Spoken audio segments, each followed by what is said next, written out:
not fun-packed evening show for you. Lots to get into. We've got Instagram posts from Marcus Rashford, Luke Shaw, but most importantly, we have got a major statement coming in from a fan group that I spoke about earlier on, which is absolutely pivotal for Manchester United and Erik Ten Hag, a public backing for Erik Ten Hag, basically from the Red Army, which I think is something I spoke about earlier on, which is really, really important. So, look, if you didn't watch the show earlier, we've had these developments come through that Erik Ten Hag could well be staying in his job.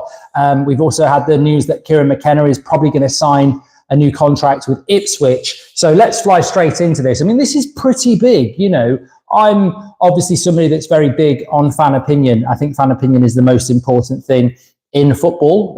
Fans are the lifeblood of football. And I believe that our fan base, whether it's online or in ground, is the best in the world. And this is a tweet that's come out in the last couple of hours from the Red Army. Now, if you don't know what the Red Army are, maybe you've never been to Old Trafford, maybe you're not aware. I'm sure many of you do. But effectively, this is the fan group within the ground. You know, this is a section in Old Trafford. The Red Army is well known within the fan base. And they have relationships with the club. They're a respected part of Manchester United's match-going fan base. And basically, what you've got here is them putting a tweet out saying, "Sir Jim, if you care about the match-going fans and proper United everywhere, you'll stand by our manager. We want him to stay. Do the right thing." And that really is, people talk about petitions. People talk about putting pressure onto Sir Jim Ratcliffe and INEOS about Erik Ten Hag. And I think that, we know we've got fan communities. The United stands the biggest fan community in the world. That, people might not like that, but it is true.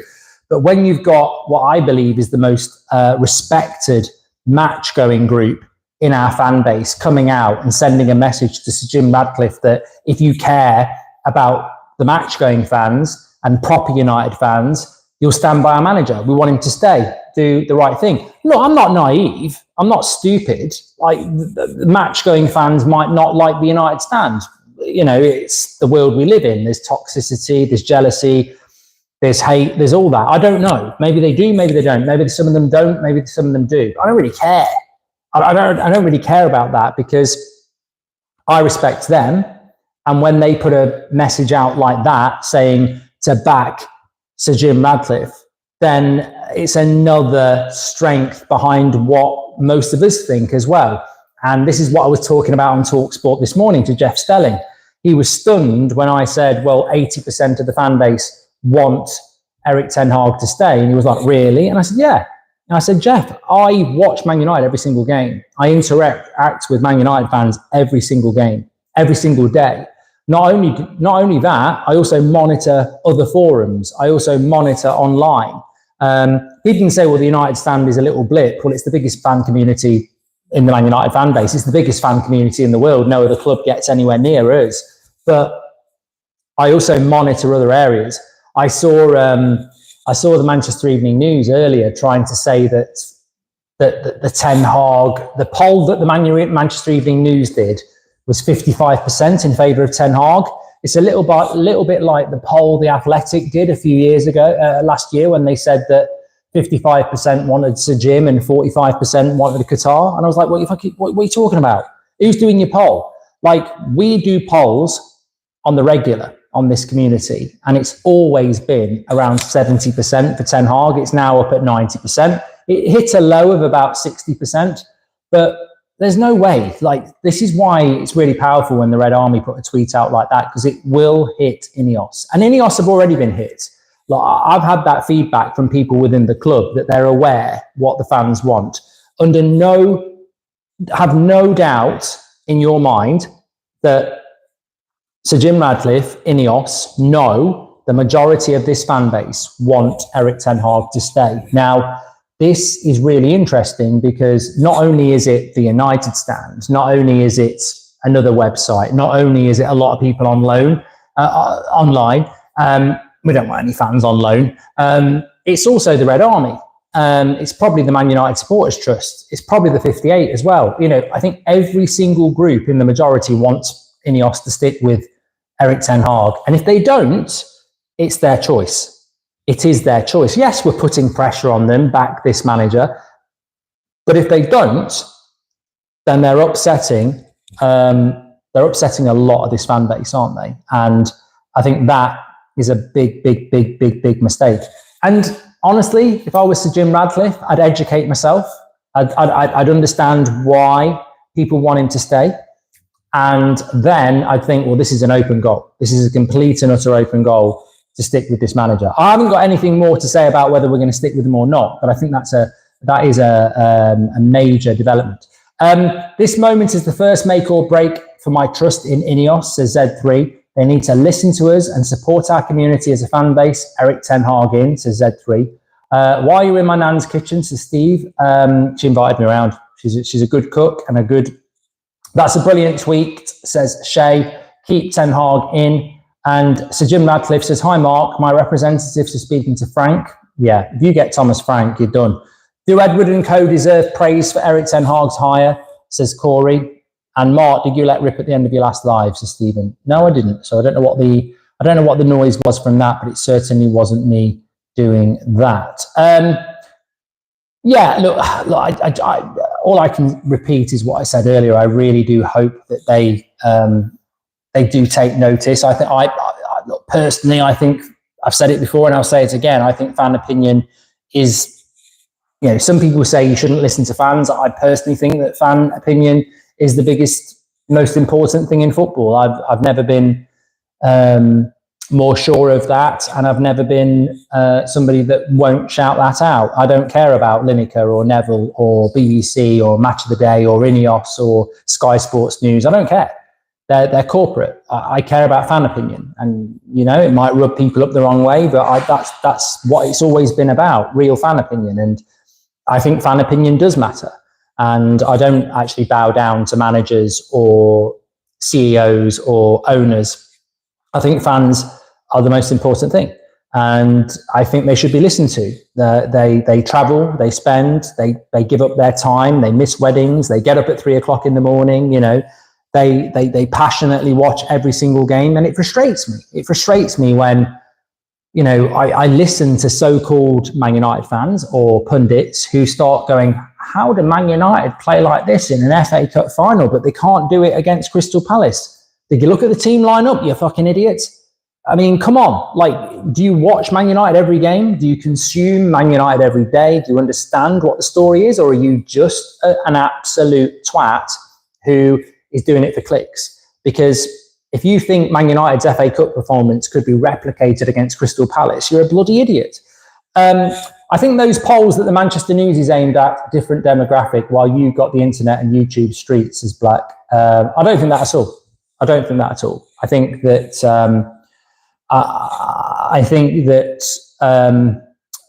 outlets like The Athletic and the Manchester Evening News do have a different demographic, and I don't think it's hardcore Man United fans. I'm Erik Ten Hag in, but a strategic review was needed to send a message to the players and staff that no one is safe. The pre-final leak came from the Chelsea side to sabotage our chances and lock their Europa spot, says Joywin. You won, hopefully you're all right. I love United, to Sully. I don't think we've won yet, mate. Erik Ten Hag will stay, but I'm worried about the transfer market now. I think the manager change was supposed to be a smokescreen for a lack of coming in transfers, as Emperor. Mojo says, if INEOS get off their ego donkey and keep Ten Hag, they have to then ensure that they give him at least 4 to 5 players that he really needs and start removing the deadwood. No point keeping him and not giving him the players, says Mojo. I've seen that we could relegate to the Conference League. I haven't seen that, Simon. Allegri is a trophy serial winner. Don't want him, to Jim. INEOS want to sack Ten Hag and pay him 10 million compensation, but won't pay out Newcastle for Dan Ashworth, which would actually help us make it make sense, says Ewan. And can we all go and poop on Alan Shearer's page for that disrespectful interview, says Moose. Just ignore him.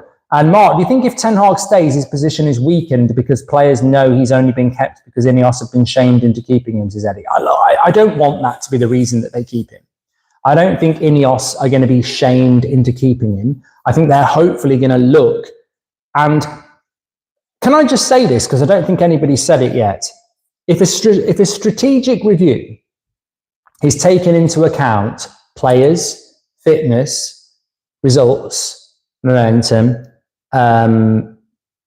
form, whatever, why is fan opinion not part of a strategic review? So Jim Ratcliffe himself said that fans are important. Sure. I mean, at the end of the day, if you haven't got fans, you're broke, mate. So as part of your strategic review, fans don't matter. I mean, I get clipped up all the time. This needs clipping up. So your strategic review is going to take notice of everything apart from fans. What? Yeah, if fans don't turn up to Old Trafford, you're finished, mate. If fans don't buy the new shirt, you're finished, mate. If fans don't get behind you, you're finished, mate. So all these prats who go, you shouldn't listen to fans. You should listen to majority opinion. If the fans don't want Mason Greenwood back, you should probably listen to that, because otherwise they're going to turn up Old Trafford and boo him. Fans pay the wages, says Reese. Fans are educated as well. I mean, I've sat here with you lot over the years and gone, what the bloody hell is Van Gaal doing benching Herrera? And then Herrera gets picked by the next manager and he's bloody brilliant. Look, I will always champion fan opinion, because too many fans put that fan opinion in the mud and don't respect it. It is very important, and you're not idiots. You're not idiots. David Moyes is a manager. Sam Allardyce was a manager. Tony Pulis was a manager. Basic managers. They've done very, very well. Of course they have, but they ain't bloody Pep Guardiola. Some footballers and ex-players are thick as shit. Obviously, you see it every single day.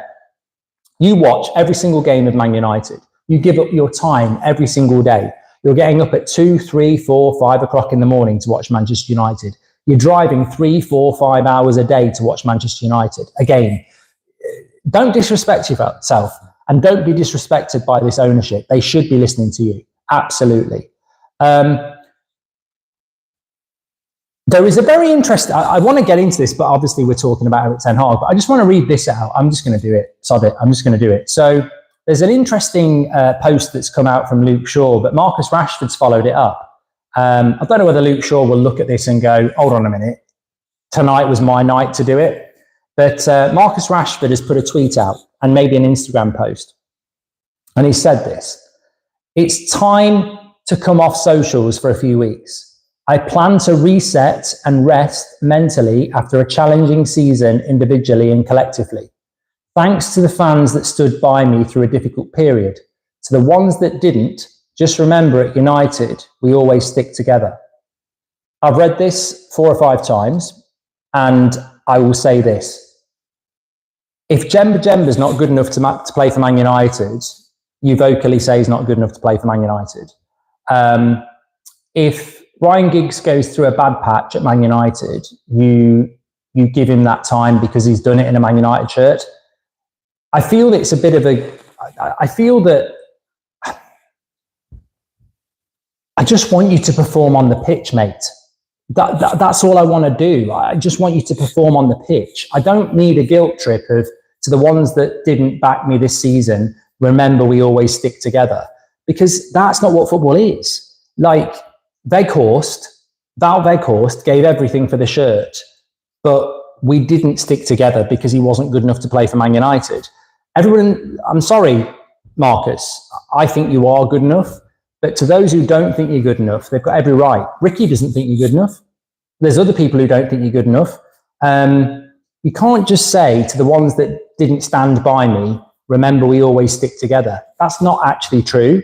Manchester United has standards, and if you don't meet them, you get criticised. So I hope you do take your time off socials. I hope you do come back next season, as I predicted, and play well. And, fair play to those fans that, even though he's been rubbish this season, you've just said he's amazing.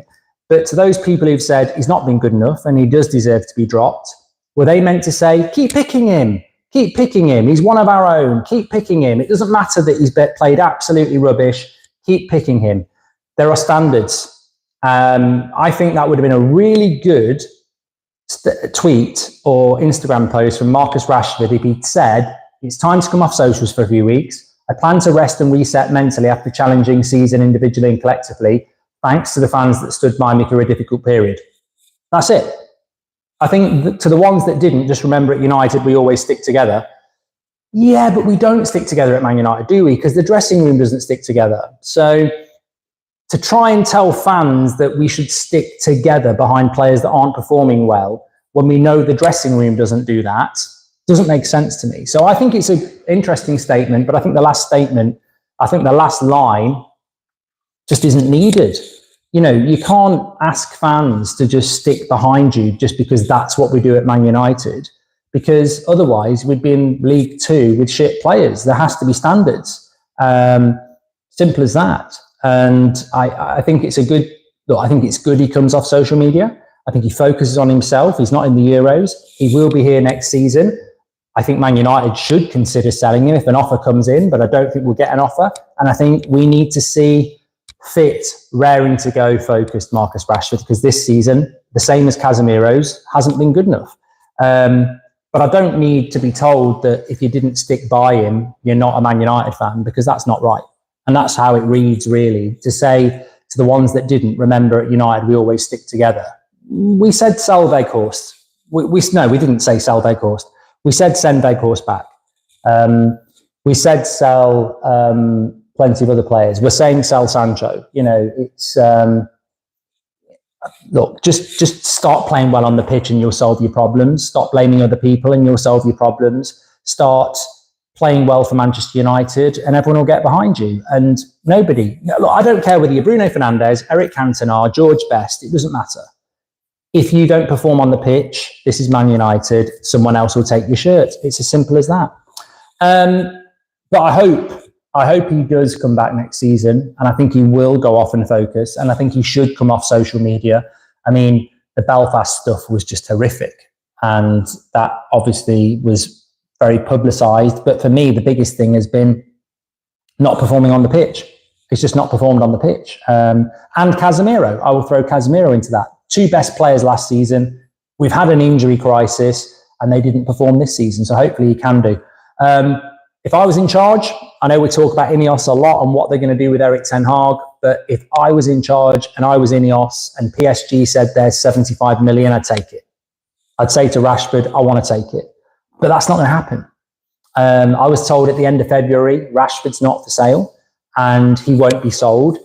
But also, no one's going to bid for him anyway. It's not like he's got a choice or Man United have got a choice. We need Rashford to start playing well. And the best thing he can do is stop asking people to back him on social media and make people back him by scoring goals for Man United. Simple as that. How do you think the relationship will be if we keep him? Must be raging after trying to stab him in the back so publicly, says Mr. Blue Sky. I could talk to you all night about... Somebody messaged me today and they said, like this afternoon, I put a tweet out and I mentioned it on the afternoon show that Eric Ten Hag, there's a lot of employees at Man United and a lot of players that are really upset, disillusioned and disappointed that INEOS are thinking of sacking him, like many of you are. Somebody said to me, but you've said that players have turned on Ten Hag this season. And they have, but they're not Bruno and they're not the new batch.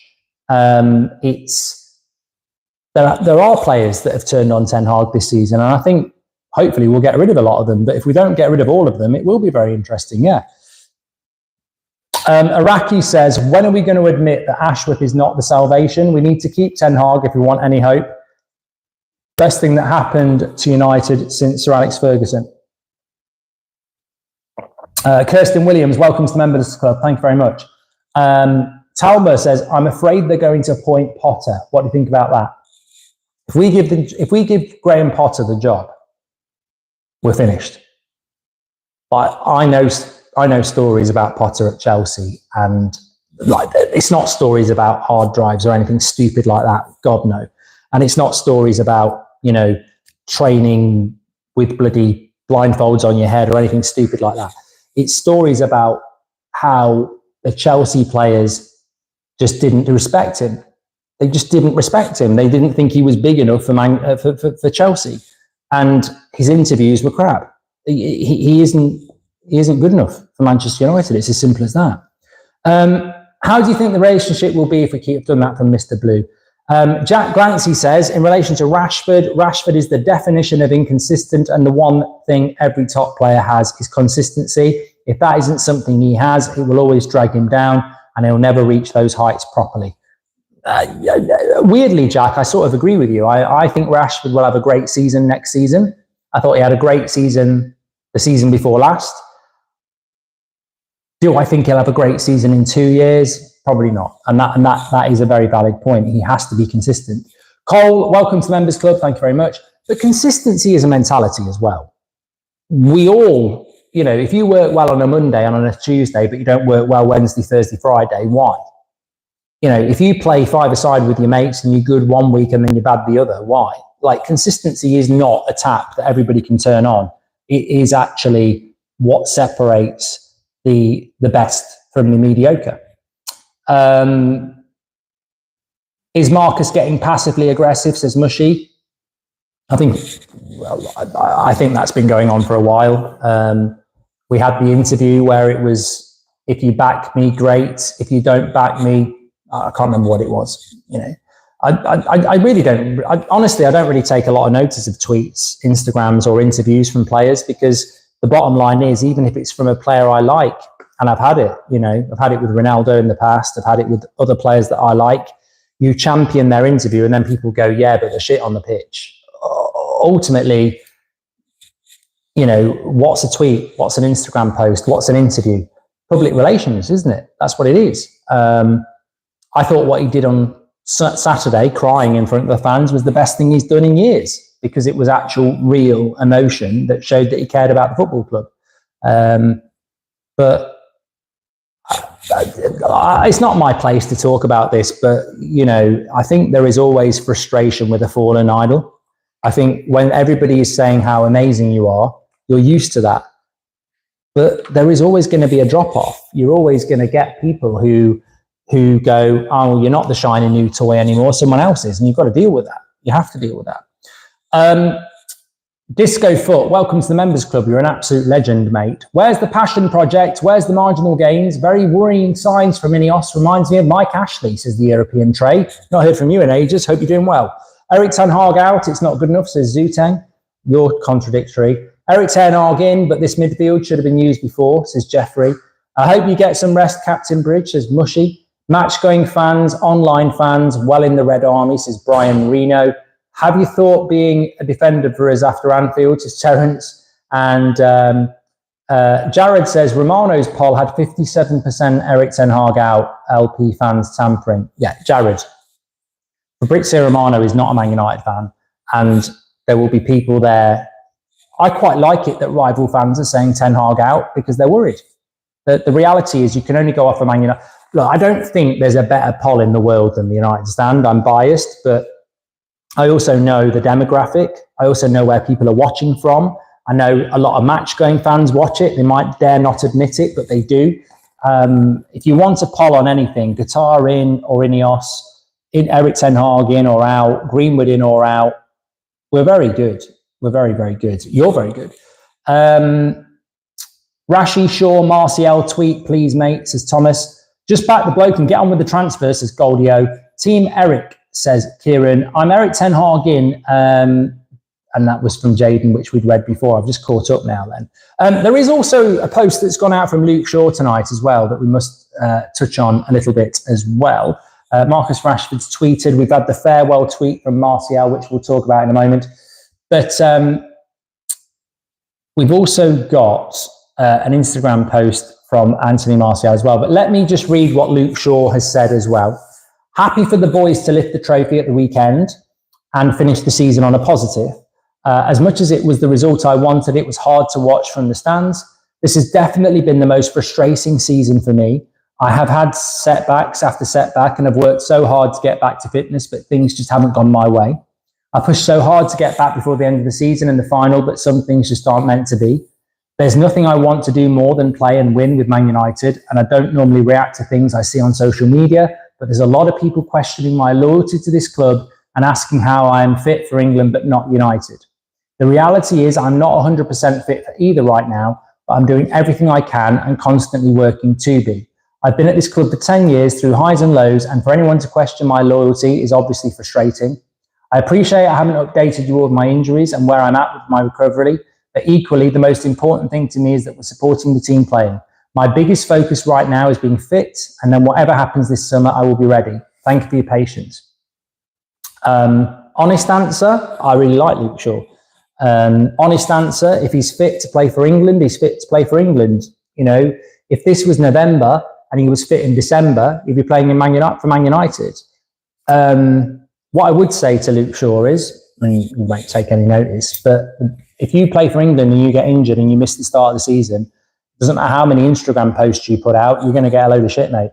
That's just the way the world works. Real talk. You know, it is the way the world works. If you haven't played for Man United since January, you go to the Euros and you get injured and you miss the start of the season for Man United, you're going to get roasted. And that's just the way it's going to work.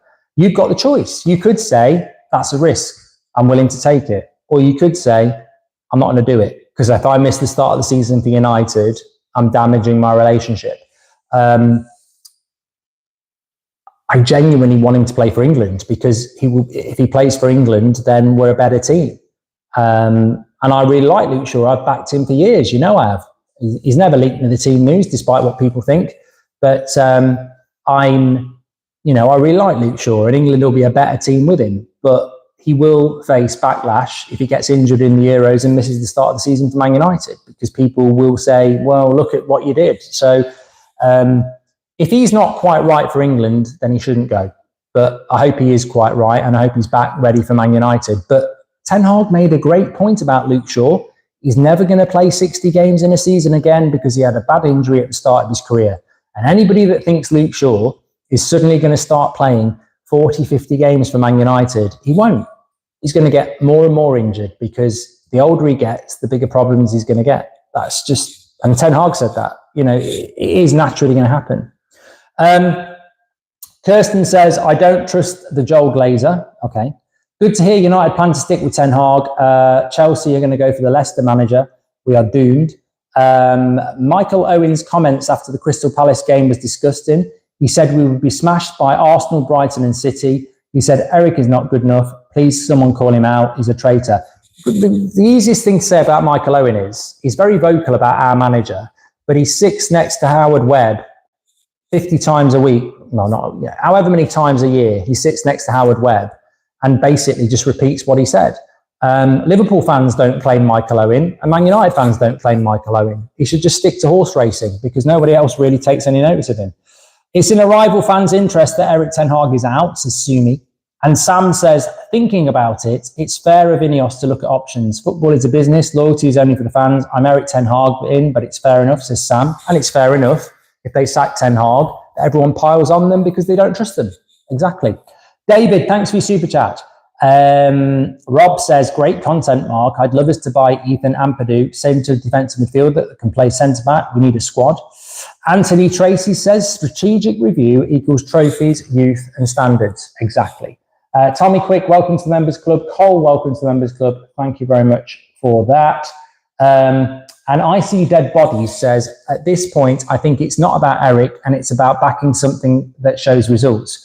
Why do we always need to reset? Stick with what works. And Brian says, have I missed something? Is Eric Ten Hag in? Well, you might have missed the show earlier on this afternoon, where it's starting to sway back to INEOS keeping Ten Hag.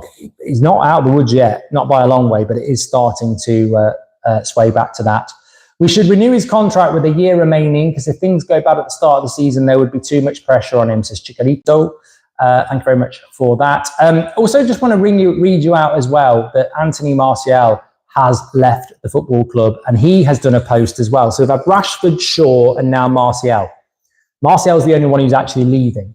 He says, it's with great emotion that I write to you today to say goodbye. After 9 incredible years at the club, the time has come for me to turn a new page in my career. Since I arrived in 2015, I've had the immense honour of wearing this shirt and playing in front of you, the best supporters in the world. You've been an unwavering support through the good times and the difficult. Your passion and loyalty have been a constant source of motivation for me. I'd like to thank you from the bottom of my heart for everything you've done for me. Your songs, your encouragement, and your love for the club are memories that will remain engraved in my heart forever.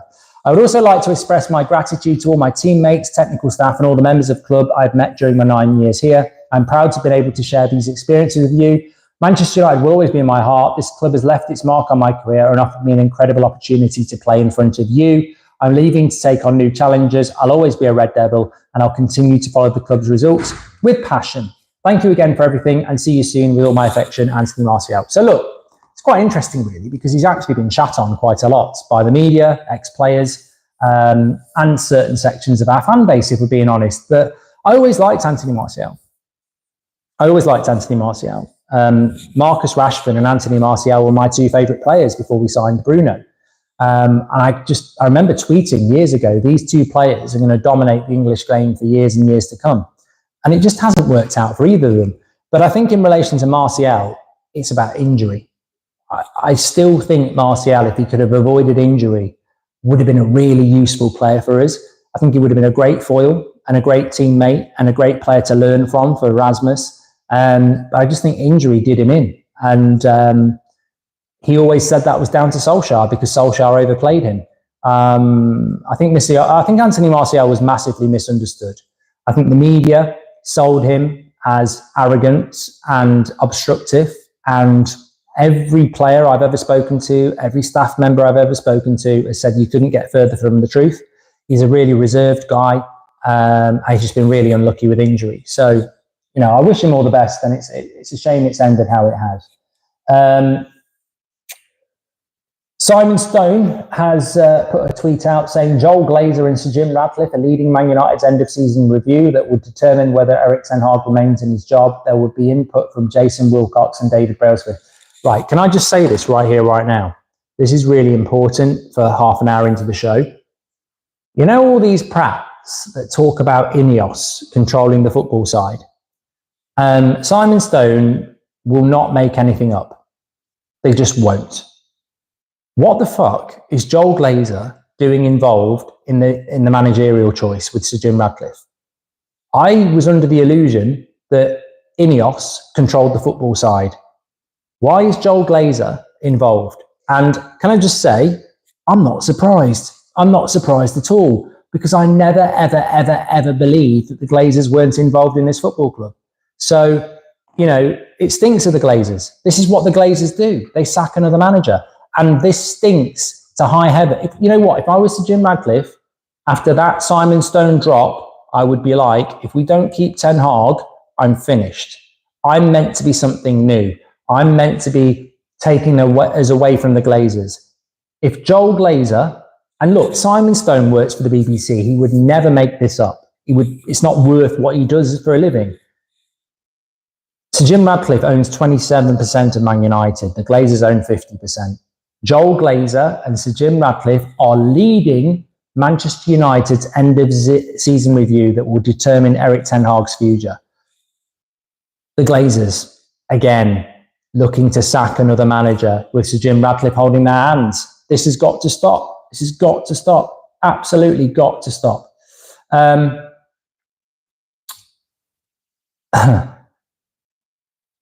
Okay, I can't read that out.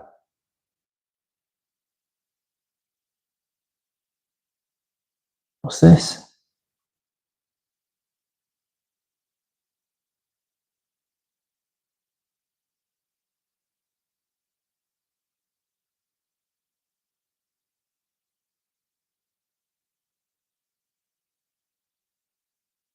Sorry, I'm just catching up on a bit of stuff here.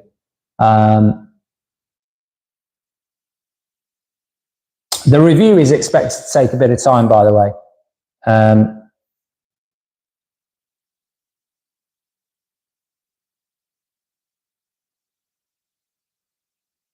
Yeah, they are. Okay. That is amazing. I mean, I should have brought it in sooner into the show, but that is absolutely amazing that Joel Glazer is involved in sacking another manager. I'm even more disappointed with INEOS now. I'm even more, because I don't listen to these Glazer bots who are in their pocket. And I don't need to say who they are. Go and figure it out yourself. I know who they are. I know these people out there who get information and are close to the Glazers. It's bloody obvious. And they've been anti-Ten Hag for months. But these same people put it out there that INEOS are in control of the football side of things. And they're not. They're not. They're not in control of the football side of things at all. Why is Joel Glazer making any decision on what happens with the manager? He shouldn't be anywhere near it, because INEOS control the football side of things. But I've always said this. There is no way that the Glazers, who've been massively involved in this football club for years, are going to sit there and not have any involvement in the manager. They're not going to sit there and go, "So Jim, you do what you want to do." They're gonna stick their face in. Of course they are. That's exactly what they're going to do, and that's exactly what they will do, because that's what they've always done. And look, I'm not saying that if Man United sack Eric Ten Hag, let's blame the Glazers. But what I am saying is, if they do sack Ten Hag and the Glazers are involved, then it absolutely tells you the story that INEOS are in the pocket of the Glazers. If Joel Glazer has got an involvement in the sacking of Ten Hag, and of course we'll get all these bots coming out saying he hasn't. I think I'll listen to Simon Stone, who is a credible BBC journalist, over anybody on Twitter. I'm sorry. So, I mean, it's just disgusting. It's absolutely disgusting that they would be involved in it. But I'm not surprised. Corey Lineker said, but I've got to be honest as well. I've never been comfortable with the Glazers and INEOS working together. Most of our fan base have said Glazers out for years. A lot of people have protested. A lot of people don't like the Glazers. And if INEOS were going to make us get on side, then they had to do everything right. And the minute they start doing everything wrong, you're going to start going, you hold hands with the Glazers. You literally smile and tell us that the Glazers are nice people. So Jim Ratcliffe has said that the Glazers are nice people loads of times. Are we in a better position now than we were a year ago? Well, I thought we would be, but we've still got somebody that talks to the Glazers about what's happening at Man United on a daily basis. We've still got somebody who tells us all that the Glazers are nice people. Can I just say to you, Sir Jim Ratcliffe, right? You can tell us the Glazers are nice people. I was at Anfield last week. Anfield is a historical football ground that is very modern. I've been to Old Trafford numerous times over the last few years. It's a shithole. And it's a shithole because the Glazers have let it rot and rust. They're not nice people. They've destroyed this football club. So why are you working with them? Why are they still making decisions on the footballing side? And why are you telling us to like them? They've fucked this club up for 20 years. Get hold of this football club and start listening to the people that matter. Simple as that. It's because of the financial aspect, Mark, says Sam. Franchise United FC, established in 2005, says Mushy. I'm worried that INEOS will be half-hearted in their backing of Ten Hag if they keep him, and will take the first chance they can to sack him, says Glennie. And no swearing tonight. Thanks, mate. I spoke to your conscience. Thank you, mate. Ten Hag in, says Nicholas. Thank you, mate. To be clear, I hate the Blazers, says Corey. And Dead King says, Ten Hag for one more season, and when everything goes wrong at December, cannot sack him because good managers wouldn't leave mid-season. Thoughts? There's no reason to sack him anyway, mate. Why are you talking about December? I guarantee you now, we won't need to sack Ten Hag in December, because we'll fuck off the players that need to go and we'll bring better players in, and we won't have an injury crisis next season. Joel Glazer hired Ten Hag, right? If we've struggled this season because of injuries, it's because of lack of depth in the squad. Glazers again, says Fergie's Red Nose. Marcus's team could take lessons from Anthony Martial, says Mushy. And will INEOS just keep Ten Hag? He should be given a 5-year deal, says Bobby. And AKS, welcome to the Members Club. I mean, it's just stunning to me that Joel Glazer is involved in this, but then again, it's just really not very surprising either, is it, at the end of the day? Really not surprising at all. New tweets come out from Paul Hurst, who writes for the Times. He's saying that Eric Ten Hag is worried that he'll be sacked this summer and wants to know where he stands so he can start planning for next season or apply for other jobs. Pretty much what you would expect.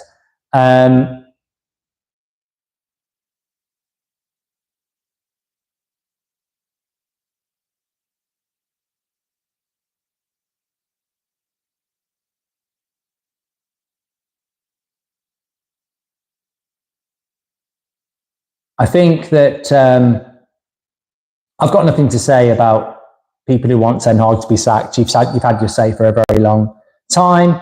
And what I would say is, and I'm more than happy to just keep saying this, if you want owners that don't listen to fans, go and support Chelsea. If you think owners shouldn't take into account football fans, then go and support Chelsea. If you think that an owner shouldn't listen to the majority of football fans, then go and support Chelsea. I don't get that. Let's have a debate. Let's have an argument. Get me on TalkSport. Get me on the Overlap. Get me wherever. I will absolutely fight that to my dying breath. Football fans should be listened to. Newcastle United fans, should they have not been listened to when Mike Ashley was dragging their club into the fucking mud? Of course they should. Should Reading fans not be listened to when they're being dragged into the mud? Of course they should. You're telling me that INEOS should ignore the Red Army, should ignore this community, should ignore the majority of United fans because they're rich business people? Fuck off.